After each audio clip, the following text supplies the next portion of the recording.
जीवन की कीमत। नमस्कार दोस्तों, आप सभी का स्वागत है। आज की यह कहानी आपको जीवन की कीमत बताएगी। अगर आपके मन में भी इस तरह के सवाल आते हैं कि मेरी ज़िंदगी में कोई इज्जत नहीं है, तो इस कहानी को सुनने के बाद आपको इसका उत्तर ज़रूर मिलेगा। इसलिए ज़्यादा वक्त ना लेते हुए इस कहानी को शुरू करता हूँ। दोस्तों, एक बार की बात है। एक बार एक भक्त अपने आराध्य ईश्वर की प्रार्थना कर रहा था। प्रार्थना करते वक्त वो रो रहा था और उसने कहा कि मेरी ज़िंदगी में कोई कदर नहीं है, मेरी ज़िंदगी में कोई नहीं है, मेरा बुरा वक्त चल रहा है, कृपया मुझे कोई रास्ता दिखाओ। तो भगवान ने उसकी सुन ली और उसे एक पत्थर दिया, लाल चमकीला पत्थर। जी हाँ, लाल चमकीला पत्थर। भगवान ने कहा कि जाओ और इस पत्थर की कीमत पता करके आओ, लेकिन तुम इस पत्थर को नहीं बेच सकते। जब तुम इस पत्थर की पहचान का पता लगा कर चलोगे, तब शायद भगवान अपनी जिंदगी की कीमत पता लगा लेंगे। वह गया, सबसे पहले एक फल वाले के पास गया। फल वाले को वह लाल चमकदार पत्थरों से बना हुआ है और पूछता है कि यह पत्थर का दाम क्या है। तो उसने कहा कि इसके बदले में तुम मुझसे आम ले सकते हो, लेकिन उसने कहा मैं इस पत्थर को नहीं बेचना है, मुझे इसकी कीमत का पता लगाना है। काबिलियत पे शक ना करें, कभी भी अपनी ताकत पर शक ना करें। फल वाले ने कहा कि मैं इसके बदले में आपको सिर्फ 1 किलो आम ही दे सकता हूँ। आगे चला, सब्जी बाजार दुकान पर उसने कहा यह पत्थर को देखो। उस पत्थर को ध्यान से देखा और कहा कि इस पत्थर की एवज में मैं 1 बोरी आलू दे सकता हूँ। तो भक्त ने कहा यानी कि आपकी नज़र इस पत्थर की कीमत 1 बोरी आलू के बराबर है। सब्जी वाले ने कहा, भक्त बोला, लेकिन मैं इस पत्थर को नहीं बेच सकता, क्योंकि मुझे सिर्फ इसकी कीमत पता होती है।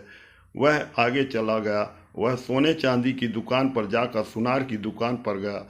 वहां आधे घंटे तक बैठे हुए सुनार ने पूछा कि यह पत्थर कहाँ से मिला। तो उसने सारे जवाब दिए। सुनार ने फिर अंत में जवाब दिया कि यह पत्थर मैं 1 करोड़ रुपए में खरीद सकता हूँ, यानी कि मेरे लिए इस पत्थर की कीमत 1 करोड़ है। वह चौंक गया, लेकिन उसने कहा कि मैं इस पत्थर को नहीं बेच सकता, मेरी मजबूरी है, मुझे सिर्फ इसकी कीमत करनी है। सुनार ने कहा कि मैं भगवान के इस पत्थर को 2 करोड़ रुपए दे सकता हूँ। वो कहते हैं कि ना, हीरे की परख जौहरी को होती है। वही बात फल वाला और सब्जी वाला क्या जाने।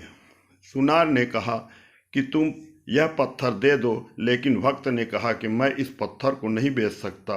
अब वह हीरे के कई बड़े व्यापारियों के पास जाता है और उस पत्थर की कीमत पता करता है कि पत्थर के व्यापारी उस पत्थर को देखते हैं और 6 घंटे तक उस पत्थर को देखते रहते हैं। पूछते हैं कि यह पत्थर कहाँ से मिला है।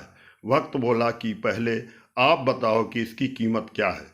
हीरे के व्यापारी कहते हैं कि इसकी मैं क्या कीमत बताता हूँ, जो बेशकीमती है। यह एक बहुत मूल्यवान रत्न है, जिसकी अभी तक कोई कीमत नहीं है, इसका कोई मूल्य नहीं है। कि वह लाल चमकदार पत्थर को नमन करता है और लाल कपड़े में रखता है और वापस वही बात कहता है कि इसकी कोई कीमत नहीं है, यह बेशकीमती है, हीरा है। इस दुनिया में आधुनिकता भी हीरे हैं, उन सब में कीमती रत्न हैं। अब वह वापस चला जाता है और वह कहता है कि अब तुम मुझे बताओ कि मेरी जिंदगी क्या कीमत है। तो भगवान ने उनसे कहा कि तुम गए थे एक फल वाले के लिए, इस पत्थर की कीमत अलग थी। एक सब्जी वाले के लिए पत्थर की कीमत अलग थी और सुनार के लिए पत्थर की कीमत अलग थी और व्यापारियों के लिए पत्थरों की कीमत अलग थी। यही बात आपके जीवन में भी लागू होती है, यानी कि तरह तरह के लिए आप अलग अलग बनते हैं। ईश्वर आपको निहारता है और आपको संभालता है। आपको बेहतर करना चाहिए। जैसे जैसे आप हीरे को बेचने के लिए आगे बढ़े, वैसे ही परमेश्वर स्वयं को संवारने के लिए आगे बढ़ता है। जिस दिन आप व्यवसायियों के संपर्क में आ जाते हैं, उस दिन आपकी आंतरिक प्रतिभा की पहचान हो जाएगी। उसी दिन वह अवसर मिल जाएगा जिसके लिए वह प्रस्ताव देगा। इसलिए निराशा होने की जरूरत नहीं है कि तुम जीवन की कीमत उसी लाल पत्थर के कीमत के बराबर हो। बस यही है कि अभी तक तुम सही इंसान के संपर्क में नहीं आए हो। जिस दिन तुम सही इंसान के संपर्क में तुम आ जाओगे, उस दिन शुभ भाग्य जगमगाएगा, लेकिन इसके लिए हर दिन प्रयास करना होगा। हर दिन आगे बढ़ना होगा। दोस्तों, मैं आपसे विदा लेता हूं और पूरी उम्मीद है कि यह कहानी आपके जीवन को बदल सकती है और इस कहानी से आपको भी काफ़ी अच्छी सीख मिलेगी। वीडियो अच्छी लगी हो तो लाइक कमेंट जरूर करें। धन्यवाद।